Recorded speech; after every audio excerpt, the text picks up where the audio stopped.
IMOTEP, BKNFR, nous nous retrouvons ici à 2 jours de la fin de l'année culturelle, de l'année initiatique kémétique. Aujourd'hui, nous allons répondre à un élément très important, une question qui est souvent revenue dans les cours des interrogations, des discours et des conférences.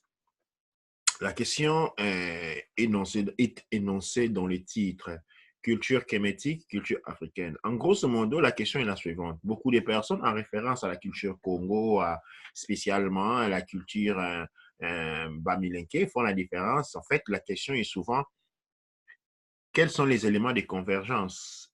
Sommes-nous en présence de deux cultures différentes, par exemple, culture Congo, culture kémétique, où nous sommes devant les mêmes phénomènes. Et en deuxième lieu, quelle est la démarche de l'Académie de la culture noire dans une manière intégrative de la démarche de la Renaissance noire? Alors, je vais essayer de répondre de cette question du point de vue en utilisant des bases historiques. En premier lieu, qu'appelons-nous culture kémétique? Nous appelons culture kémétique la culture de la source. L'histoire ou les pics des Hausa nous enseignent qu'avant l'arrivée des Hausa, le peuple noir était divisé en des guerres, en des fractions pendant très, très, très longtemps. Se sont combattus pendant très, très longtemps. Jusqu'à l'arrivée des Hausa qui, en apportant la spiritualité, l'élévation de la conscience, l'étude de la conscience divine en nous, nous avons évolué jusqu'à créer, c'est-à-dire il y a ce qu'on appelle l'évolution de la conscience dans les mondes noirs, dont les symboles les plus grands est la civilisation kémétique. Mais la civilisation kémétique a été précédée par d'autres civilisations. Mais quand on arrive à la civilisation kémétique, nous sommes arrivés à l'apogée. Ensuite, nous connaisserons des périodes de troubles. Et ce qui est très important à noter est que l'Égypte kémétique, c'est-à-dire la Kémet, pour ne pas parler d'Égypte, en premier lieu, quand on parle d'Égypte et des Kémet, quelle est la différence? Il existe le même lien qu'il existe entre Égypte et Kémet et entre l'Afrique et Kachopa, ou Kémet encore, ou Kama. Quand nous parlons d'Égypte, nous parlons de la même terre sous domination. La première domination que nous connaissons des Kémet qui en fait l'Égypte, avec des pharaons, nous allons la connaître avec les Hyksos, qui vont dominer, occuper la terre de nos ancêtres pendant 430 ans. Après les Hyksos, vous allez comprendre que les Hyksos envahissent Kemet, non par attaque militaire, mais plutôt par une stratégie très connue d'aujourd'hui, l'infiltration. Les Hyksos envoient en avant-garde les peuples que nous appelons aujourd'hui les Indo-aériens, c'est-à-dire les peuples asiatiques de l'Asie mineure, qui déjà avaient remplacé le peuple noir de l'Asie mineure, qui vont venir comme des immigrés cherchant une bonne vie, parce que Kemet était la civilisation la plus grande et la plus riche de l'époque. Et ces gens qui arrivent, selon un plan bien donné, vont infiltrer, ils vont rentrer dans la vie sociale, vont se marier, ils vont avoir des enfants jusqu'à obtenir une certaine composition importante, une présence importante. C'est cette composition importante, cette présence importante qui va profiter du moment le plus faible de tout empire ou de tout royaume. C'est-à-dire, c'est quand il y a la succession. Pendant la succession, quand un Messou-Tépi meurt et qu'il doit y avoir un autre, il y a un changement de pouvoir. Alors, c'est le moment le plus faible. Alors, ils vont profiter de ces moments pour accentuer avec des troubles. Ils vont créer des troubles partout parce qu'ils avaient contrôlé les commerces des petites choses. Et ces troubles, ils étaient présents dans l'armée. Ils vont créer des émeutes qui vont affaiblir les pouvoirs intérieurs et permettre à l'invasion Hyksos. Les Hyksos restent sur Kemet et quand les Hyksos prennent les pouvoirs, nous ne sommes plus sur Kemet, nous sommes en Égypte. Une grande partie de l'armée et des jeunes vont fuir. Ceux qui auront la force pour fuir vont fuir.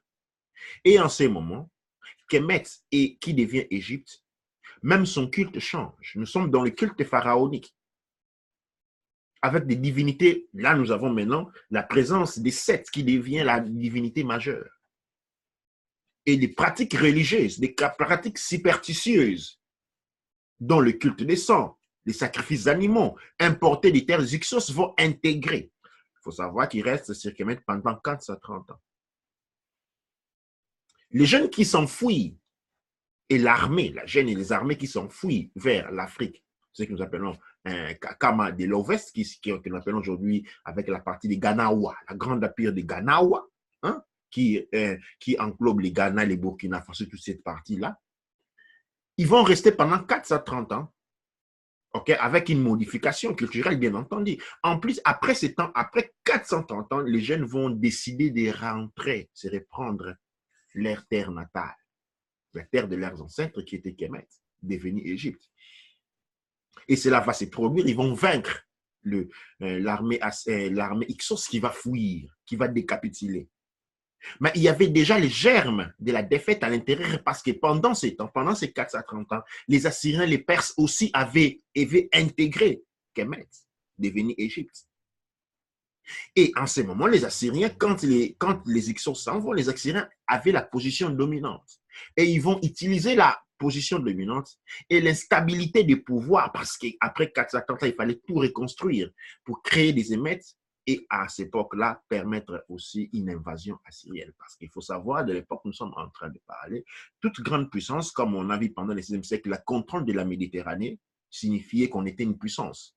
À cette époque-là, les contrôles des Kemet devenaient Égypte. Quand une nation contrôlait Kemet, c'est-à-dire il était la nation la plus puissante. C'était les États-Unis de l'époque. Et donc, quand les Hyksos perdent cette puissance, cette position va être comblée tout de suite, occupée tout de suite par les Assyriens. Pourquoi? Par défaut d'organisation. Après 430 ans, ce n'est pas dans 10 ans qu'on réorganise les choses. Et les Assyriens étant présents dans le pays, ils vont favoriser une majeure intégration. Encore une fois, les jeunes vont fuir. Et ils vont occuper la partie encore allant vers l'ouest de Kama. C'est en ces moments-là aussi que les Arabes déjà commencent à infiltrer en profitant de ces grands troubles et ils vont commencer les razzias, les attaques dans les villages. C'est ainsi qu'en pénétrant l'Afrique de l'Ouest affaiblie, parce que les jeunes sont rentrés faire des guerres, ils vont en profiter pour prendre beaucoup plus de femmes et des enfants et les transporter vers l'Est. Et de l'Est, les retourner vers le Nord, remontant par la Libye et aller dans ce que nous appelons la partie les Moyen-Orient, a signalé que les Moyen-Orient, pendant très longtemps, faisaient partie de l'Afrique. C'est seulement après les bombardements des détroits de Gibraltar que les Moyen-Orient quitte Kama, n'est plus Kama et devient un territoire indépendant qu'on a plus tard nominé Moyen-Orient. Les Assyriens ne vont pas tenir longtemps, autour de 175 ans. Et ils vont tomber, ça va venir, les Kemet retournent encore pendant une très brève période. Mais encore une fois, nous allons connaître l'attaque des Turcs qui, dans les temps, avait augmenté la présence, leur présence dans cette Égypte alors. Nous allons reprendre nos ancêtres vont reprendre le pouvoir, mais elle va vaciller parce que la présence et la force turque étaient impétueux. Après les Turcs, les Assyriens vont revenir encore pour autres 75 ans. Et c'est après maintenant que les Arabes, devenus puissants par avoir pratiqué les razzias et les trafics, pour avoir pratiqué l'esclavage pendant toute cette époque-là, l'esclavage des Noirs, pendant toute cette époque-là, ils vont devenir puissants et finalement, ils vont conquérir Kemet. Mais il faut savoir que depuis cette époque-là, les Arabes n'étaient que des intermédiaires. Les vrais acheteurs des esclaves étaient toujours le monde occidental. Et qu'est-ce qui se passe à ces moments-là? Après, à la fin, nous allons avoir l'arrivée des Grecs. Les Grecs, quand ils arrivent ils arrivent dans l'Égypte, c'est-à-dire les territoires qui mettent sous domination arabe, l'Égypte arabe. C'est-à-dire, quand nous parlons des Kemet, nous avons une Kemet, Kemet noire. Mais quand nous parlons de l'Égypte, nous avons l'Égypte des Hyksos, nous avons l'Égypte des Assyriens, nous avons l'Égypte des Turcs, nous avons l'Égypte arabe, et c'est par après qu'il y a une forme de domination de l'Égypte arabe par les Grecs et ensuite par les Romains. Et à la fin, on va partir à la conquête du territoire noir par les descendants des Hyksos, qui sont les Germaniques et les Latins. Alors, toutes ces occupations ont laissé des traces, des modifications. Quand Interia qui est occupé, on modifie la culture, on modifie la perception de la religion, on modifie la perception de la pensée même au point où l'identité se perd.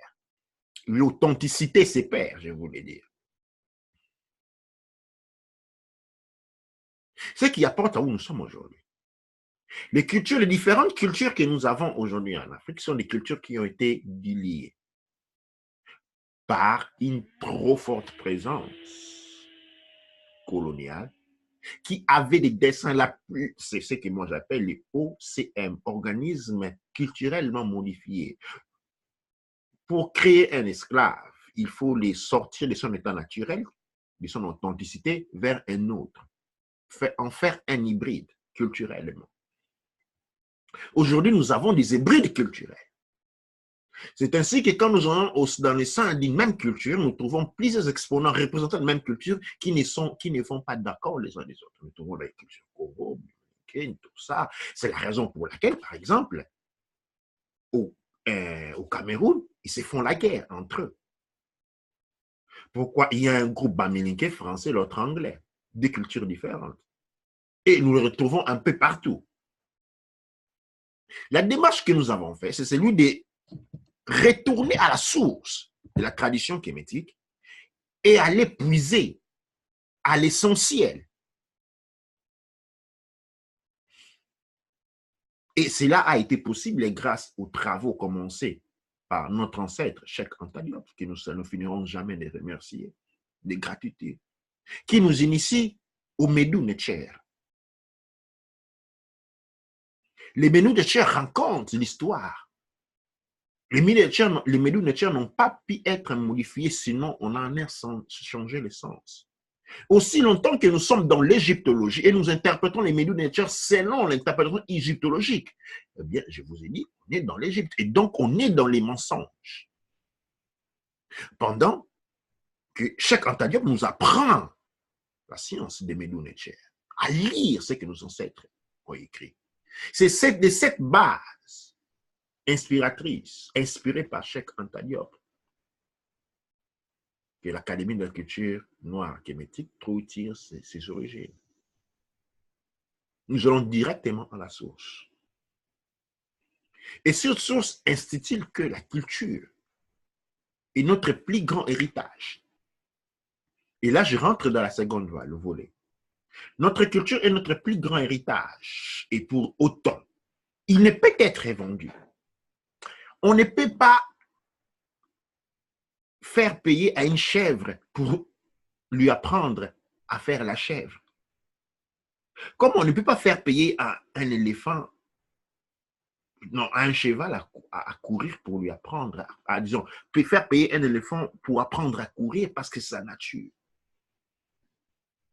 L'éducation culturelle est une nécessité importante qui définit et fixe l'authenticité et par conséquent détermine, délimite la démarche culturelle dans l'évolution et dans le cadre universel. C'est ainsi que quand vous allez en France, l'éducation primaire et secondaire, si je ne me trompe pas, est gratuite. Les parents contribuent pour des éléments, certains éléments, mais l'éducation, elle est gratuite. De quoi on parle quand on dit que l'éducation est gratuite? Cela signifie tout simplement que l'éducation culturelle des bases est gratuite. Quand on rentre au niveau des humanités, là, les choses changent. Les humanités, c'est-à-dire on embrasse le monde entier. Mais à la base, elle est gratuite. Elle est gratuite en Italie, quand on parle d'éducation italienne. Mais quand un Italien veut maintenant apprendre à parler le français, c'est là qu'il doit payer. Mais quand un Italien doit comprendre l'italianité, l'authenticité italienne, il ne paye pas. Malheureusement, dans nos pays, cette démarche a été détruite. Depuis lors, où on a l'authenticité n'est plus appris, n'est plus une démarche scolaire de l'authenticité qui détermine, qui fixe la personne. Parce qu'en étant esclave, on doit être toujours transporté d'un état naturel à un autre. L'authenticité est détruite pour être importée dans un état corporatif pour lequel on devient un organisme culturellement modifié. Un bien. Dans cette démarche-là, nous nous rendons, dans cette position-là, je voulais dire, nous nous rendons compte de l'utilité d'éduquer culturellement notre peuple. Et la culture est un héritage qui ne peut être vendu, qui ne peut être sujet à commerce. Bien entendu, je suis en train de parler des cultures authentiques.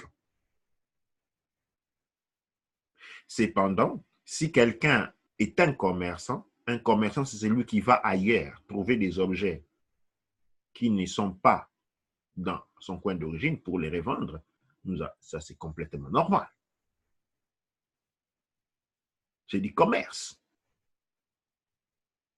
Mais dans la démarche d'une nation, la culture est l'instinct de base. Tout comme tout animal, dès qu'il a ses petits, lui enseigne la voie d'être.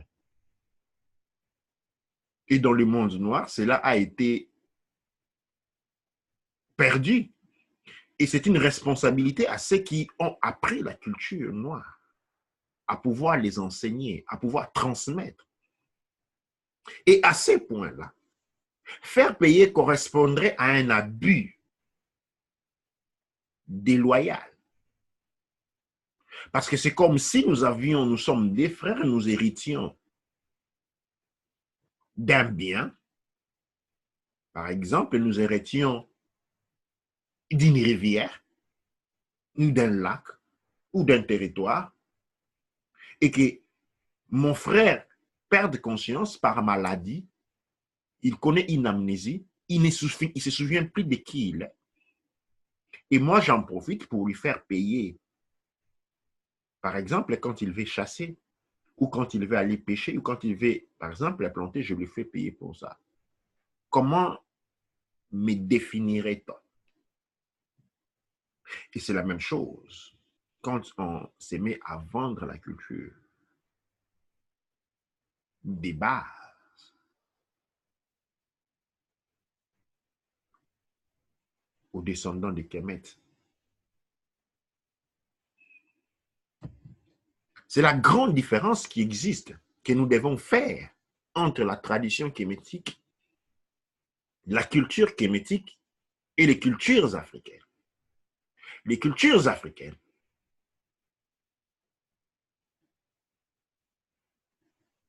sont des hybrides. Parce que la première attaque sur le monde africain, le monde noir, était la modification de la culture. Parce que la culture détermine l'identité. Et la tâche a une authenticité permettant une démarche authentique et donc une capacité de progrès, de défense, de perception et de définition.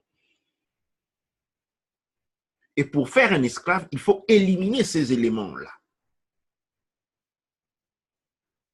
Nous retrouvons dans cette situation-là la seule possibilité pour nous de retrouver notre authenticité est de nous inspirer à la source. C'est ainsi que Kemet, et non l'Égypte antique, devient la source par excellence.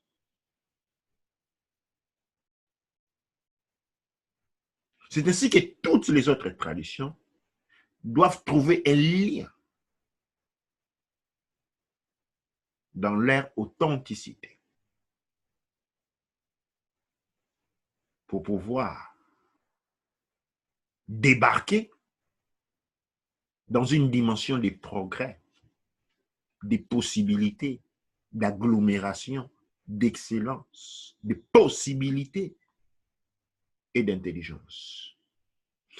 Sinon, dans les cas contraires, on resterait dans le domaine du monde du cheval, c'est-à-dire qui court et court et court, les trophées l'emportent, c'est lui qui le porte sur les dos. J'espère avoir répondu à cette question de la différence entre la culture noire, excusez-moi, la différence entre la culture kémétique, c'est-à-dire culture avec K, et les cultures, c'est-à-dire avec C, africaines. L'Afrique, et je le répète encore, quand on dit les futurs du monde, le destin du monde, c'est dans l'Afrique. L'Afrique est une terre coloniale. L'Afrique est une terre pour laquelle les Noirs étaient colonisés. Kachopa, comment est la terre de nos ancêtres où nous vivons en temps libre, en homme libre. Et c'est-à-dire quand dans notre démarche de réclamer ce qui est nôtre, nous réclamons Kama, nous réclamons Kachopa. Et nous nous détachons de l'Afrique.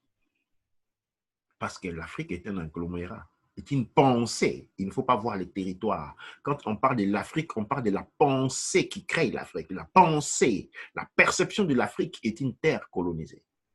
Comme la conception de l'Égypte était une terre d'occupation. C'est comme ça, nous ne nous orientons pas vers l'Égypte, nous nous orientons vers Kemet, qui est la source de notre savoir.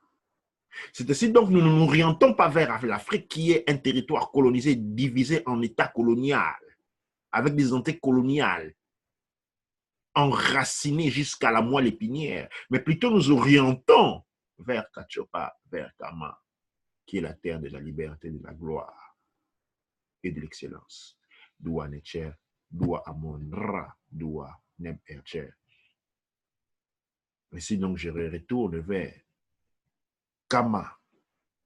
Et j'ai dit, Amasu empa emra sangsu, emenra empa emra, au kwaura manketipa erura.